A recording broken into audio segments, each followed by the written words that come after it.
Ads లేకుండా latest episodes చూడండి. నా భక్తికి మెచ్చి నా బుజ్జి గణపయ్య ఎక్కడొస్తాడో అని నీకు కుళ్ళు.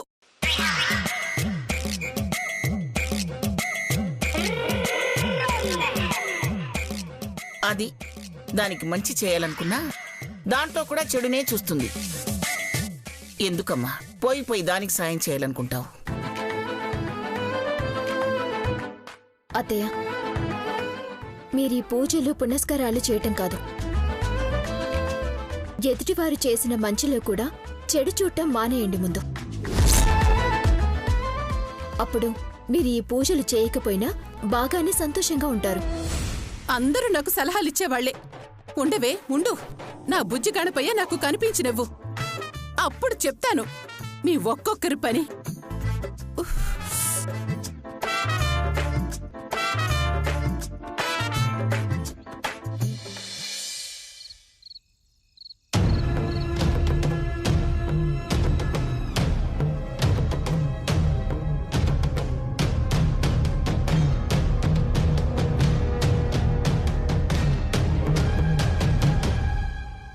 చూసా, అందరూ నమ్మినా ఆ అమ్మి కళ్యాణి నమ్మలేదంట. ప్రాణాలు తెగించి కన్నయ్యని కాపాడాడు. అంతకు మించి వాళ్ళని నమ్మించడానికి ఏం చేయాలో అర్థం కావట్లేదు. ఆ కళ్యాణి మామూలుదా? మొగుడు పోతే మూలను కూర్చుంటుందే అనుకున్నారు, కూర్చుందా? అట్టాటిది ఆ శౌర్య పక్కనుండగా అది ఎవరి మాట ఎందు? ఆ శౌర్య కూడా మనల్ని నమ్మాడు కదమ్మా. అది నమ్మలేదంటే ఆ శౌర్య నమ్మినా మనకు ప్రయోజనమేముంది? అది మీకు ఎసరు పెట్టడం ఖాయం అనిపిస్తుంది. అమ్మా, నేను ఇంతకు ముందులా లేను. కళ్యాణి నమ్మినా నమ్మకపోయినా నష్టం లేదు. మమ్మల్ని పట్టుకుని దోషులుగా ప్రూవ్ చేయడం ఈసారంత సులభం కాదు. చూస్తావు కదా.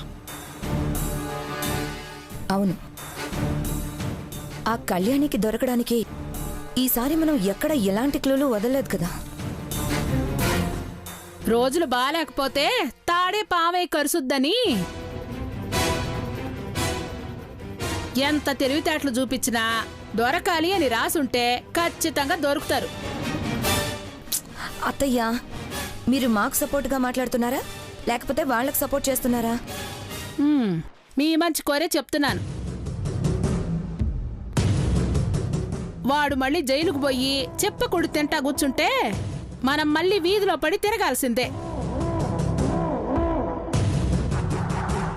ఈసారన్నా ఆ పరిస్థితి రాకుండా చూసుకోండి అని చెబుతున్నా.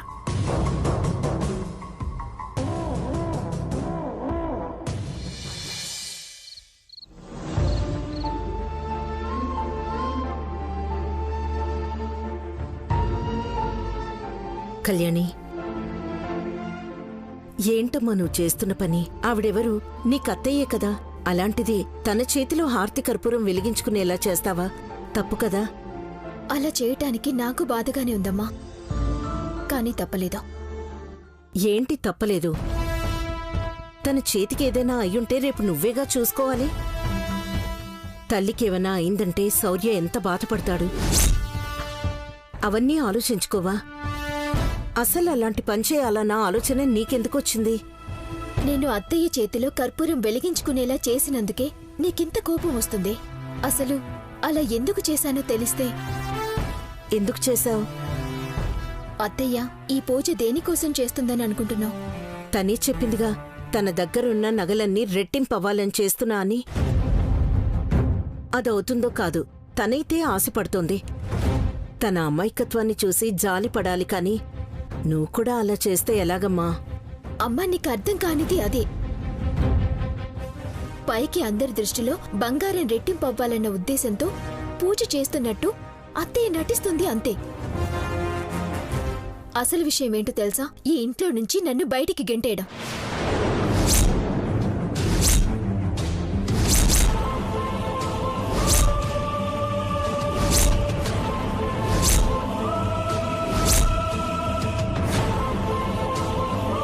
ఆఫీసర్కి నన్ను దూరం చేయాలని చూస్తోంది.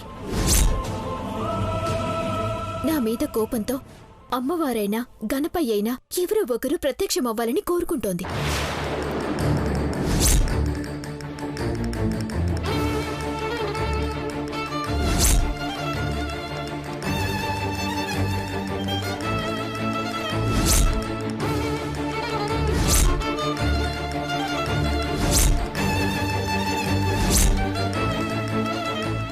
తన మనసులో అలాంటి ఆలోచన ఉందంటావా? తన మనసులో ఉన్నదే అదమ్మా. నా చెవులారా నేను విన్న తర్వాతే అత్తయ్యకి బుద్ధి చెప్పాలని అలా చేశాను. అంతే తప్ప అత్తయ్యని బాధ పెడితే నాకేమన్నా సంతోషమా? ఎదుటి వాళ్ళని బాధ పెట్టాలని చూస్తే ఆ బాధ తను కూడా పడాల్సొస్తుందని అత్తయ్యకి అర్థం కావాలని అలా చేశాను.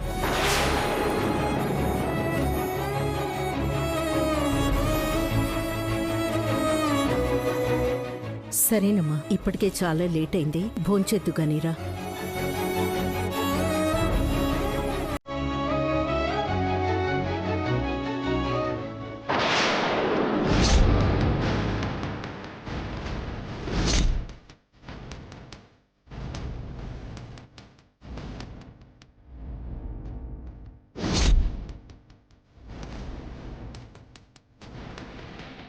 పిన్ని అంత హడావిడిగా వెళ్తుందంటే ఇక్కడ జరిగిన విషయాలన్నీ తమ్ముడికి మోయాలని అనుకుంటా. చూడ్డానికి అమాయకురాల్లాగా కనిపిస్తుంది కానీ లోపల చాలా కన్నింగ్. ఇలాంటి పనేదో చేస్తుందని ఇందాక తన ఫోన్లో కాల్ రికార్డింగ్ యాప్ వేశాను. తను ఎవరికి ఫోన్ చేసినా ఏం మాట్లాడినా అందులో రికార్డ్ అవుతుంది.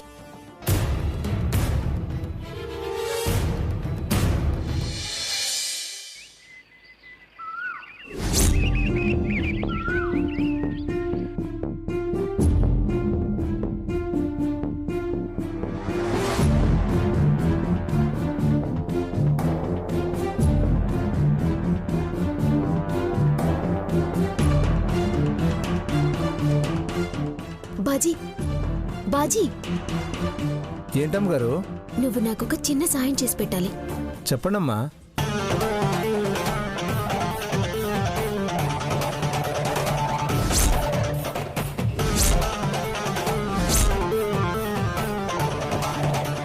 సరేనా? అమ్మో, ఆ పల్లవమ్మ అసలే మామూలుది కాదు. తేడా వచ్చిందంటే నన్ను రేల కొట్టేస్తుందమ్మా. ఏం కాదులే, నేనున్నాను కదా. నేను కన్నయ్య బయట ఫోటోలు దిగేటప్పుడు నేను చెప్పినట్టు నువ్వు చెయ్యి, సరేనా? సరేనమ్మా. రా కన్నయ్య.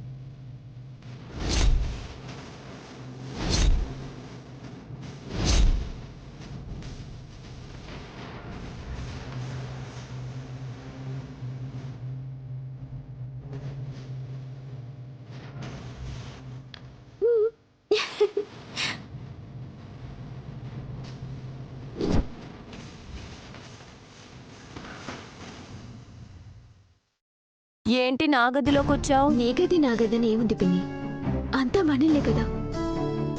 వీటికేం తక్కువ లేదు. ఇంతకీ దేనికొచ్చినట్టు? ఏం లేదు పిన్ని, నేను కన్నయ్య ఈ మధ్య అసలు ఫోటోలో దిగలేదు. బాబాయిని పిలిస్తేనేమో ఏదో పనుందని బయటికి వెళ్లారు. అత్తయ్య ఏమో అమ్మవారి పూజ అని వెళ్లారు. కనీసం మీరైనా ఫోటోలు తీస్తారేమో అని. ఏంటి నేనా? నేను తీను. అదేంటి పిన్ని, బాబాయ్ ఎప్పుడు చెప్తూ ఉంటారు మీ పిన్ని ఫోటోలు భలే తీస్తుందమ్మా అని. అవునా? ఎప్పుడు మీ ఇద్దరు ఫోటోలేనా? మా ఫోటోలు తీయరా? సరే, మీ బాబాయ్ చెప్పాడు కదా, తీస్తాను. ఇంతగా అడిగిన తర్వాత తీయకుండా ఎందుకుంటాను? పదండి. రాకన్నయ్య, పద.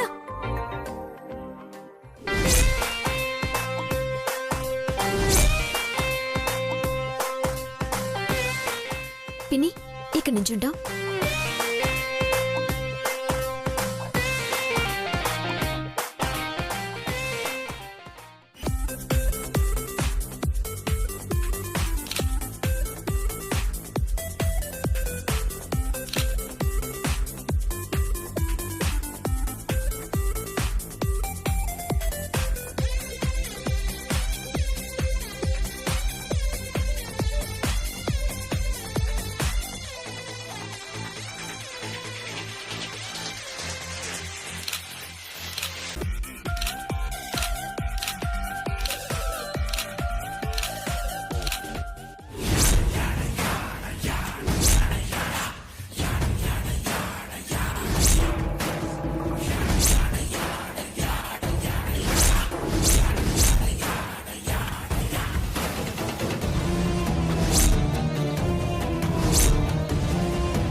కళ్యాణి, ఇటు చూడమ్మా. ఇలా చూడు. స్మైల్.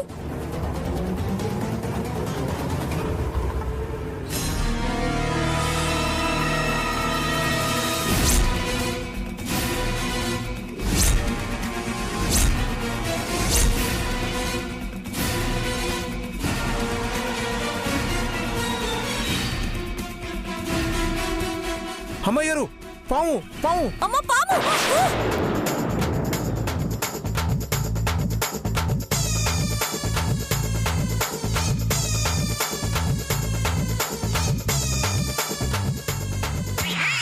థ్యాంక్స్ బాజీ.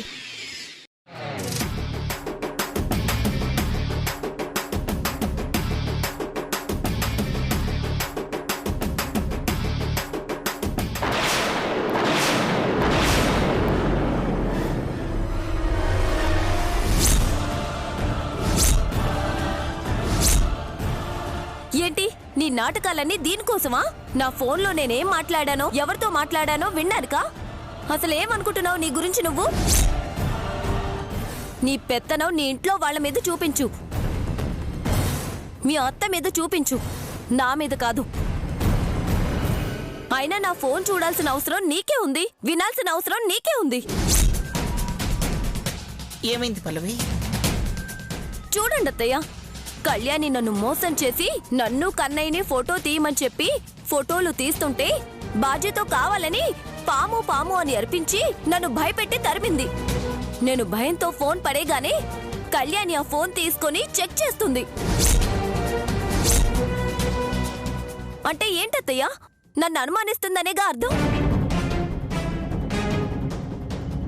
అనుమానిస్తుందని ఎందుకు అనుకోవాలమ్మా? చేతిలో నుంచి కింద పడిపోయిందంటున్నావు కాబట్టి అది పని చేస్తుందో లేదో చూస్తుందేమో. అంతేలేండి, మీకు తనేం చేసినా కారణాలే కనిపిస్తాయి, మేమేం చేసినా అందులో మా తప్పులే కనిపిస్తాయి.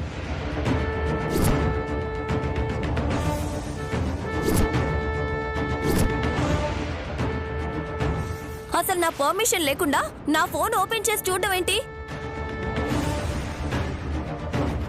నా ఫోన్ అనే కాదు, ఎవరి ఫోన్ అయినా సరే అలా ఎలా చూస్తారు? ఇది తప్పని చెప్పకుండా ఇంకా తననే సపోర్ట్ చేస్తారేంటి?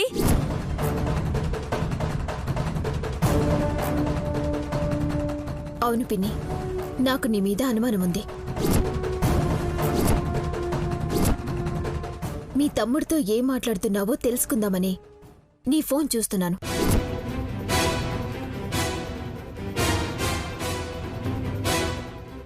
అయితే ఇప్పుడేంటి? అంటే నన్నే అనుమానిస్తున్నావా? నేనేం తప్పు చేశానని నన్ను అనుమానిస్తున్నావు నువ్వు? మీ నాన్నలాగా నేనేమి తప్పు చేసి జైలుకేం పోలేదే.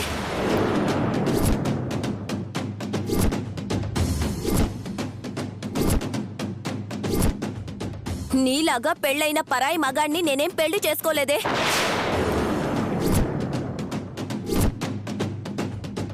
మీ అమ్మలాగా మొగుణ్ణి జైల్లో పెట్టుకుని ఎవరికో పుట్టిన బిడ్డని నా బిడ్డ అనుకొని ఊరంతా ఏం తిరగట్లేదే.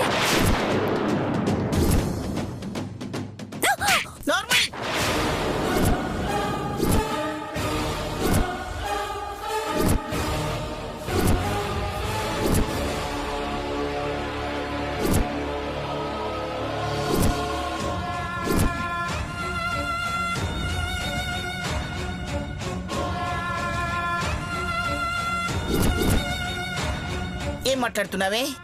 ఏ ఒళ్ళు తెలియట్లేదా నీకు?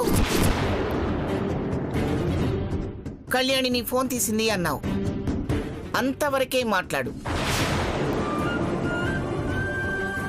అనుపమ గురించి, కళ్యాణి గురించి, వాళ్ళ నాన్న గురించి మాట్లాడాల్సిన అవసరం నీకేమిటి? అసలు నీకేం తెలిసి మాట్లాడుతున్నావు?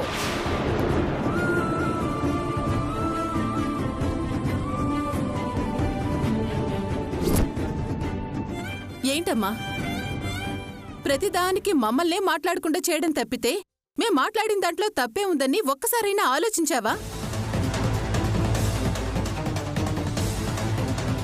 ఇప్పుడు పల్లవి మాట్లాడిన దాంట్లో తప్పే ఉంది.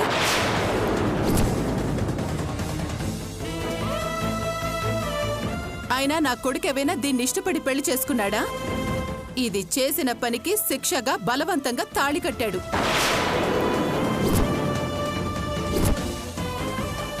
ఆ మాత్రం దానికే ఇదేదో ఈ ఇంటి కోడల్లా ఫీల్ అయిపోయి ఎవరితో కనిపడేసిన బిడ్డకి నేనే తల్లినంటూ ఊరెగుతుంది.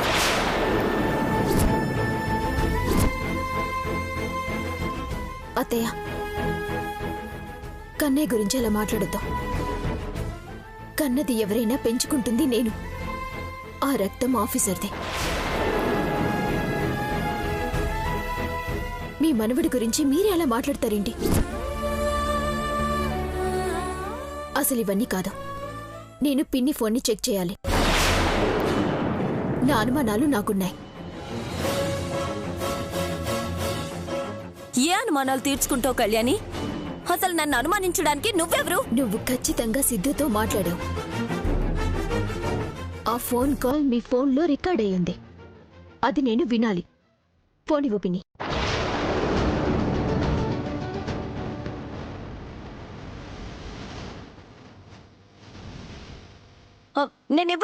నేనివ్వను పో. అయినా నా ఫోన్ నువ్వు చెక్ చేయడం ఏంటి? నేనేదో దొంగ అయినట్టు, నువ్వేదో పెద్ద పోలీస్ ఆఫీసర్ అయినట్టు. అవునమ్మా, తనకేదో అనుమానం ఉందంటుంది కదా. నీ ఫోన్ ఇస్తే అది తీరిపోతుంది కదా. ఆ మాత్రం దానికి ఎందుకు లేనిపోని గొడవ చేస్తున్నావు?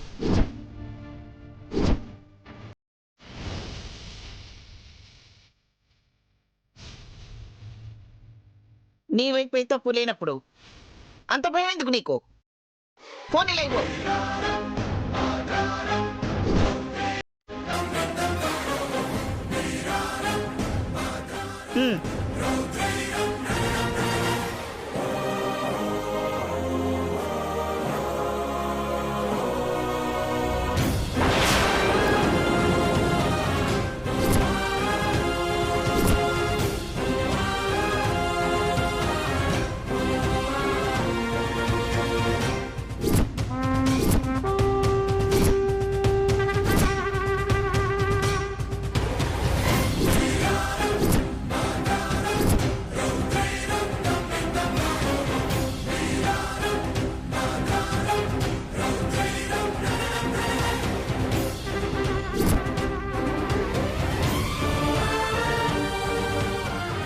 సిద్ధు, నేన్రా. నువ్వేమో వాళ్ళందరూ నమ్మారని అనుకుంటున్నావు. ఆ కళ్యాణికి మాత్రం మీ మీద ఏ మాత్రం అనుమానం పోలేదు. తనింకా నిన్ను అనుమానిస్తూనే ఉంది.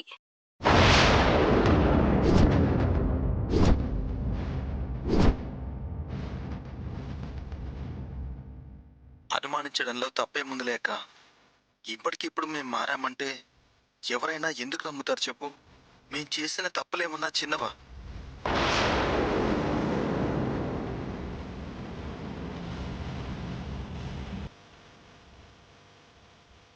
ఎన్ని దుర్మార్గాలు చేశాం. ప్రాణాలే తీయాలనుకున్న మనుషులు మారారు అంటే అంత త్వరగా ఎవరూ నమ్మరక్క. వాళ్ళు అంతే కదా. నేను చేసిన తప్పులకి నన్ను క్షమించకపోయినా పర్వాలేదు, కనీసం మేము మారామని నమ్మితే చాలని నా ప్రాణాలు పోయినా పర్వాలేదనుకుని కన్నయ్యని కాపాడాలని చూశాను. నీకు కుదిరితే కళ్యాణికి ఒక మాట చెప్పక్క. మా మీద ఇంకా కోపం తగ్గలేదు అంటే సంపదకి డెలివరీ అయ్యాక చివరిసారి ఒకసారి కళ్ళారా నా బిడ్డని చూసుకుని హాయిగా కళ్యాణి చేతిలోనో లేదా శౌర్య చేతిలోనో చనిపోతాను అని.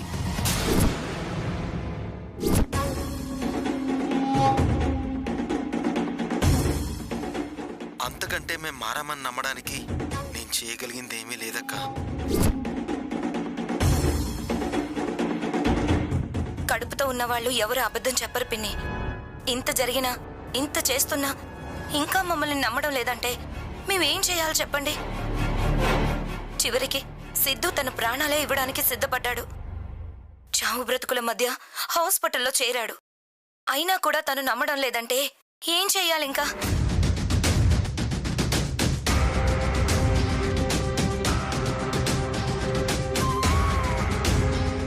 దయచేసి మమ్మల్ని నమ్మమని వాళ్ళకి చెప్పండి పిన్ని. కడుపుతో ఉన్న నన్ను క్షమించమని చెప్పండి ప్లీజ్.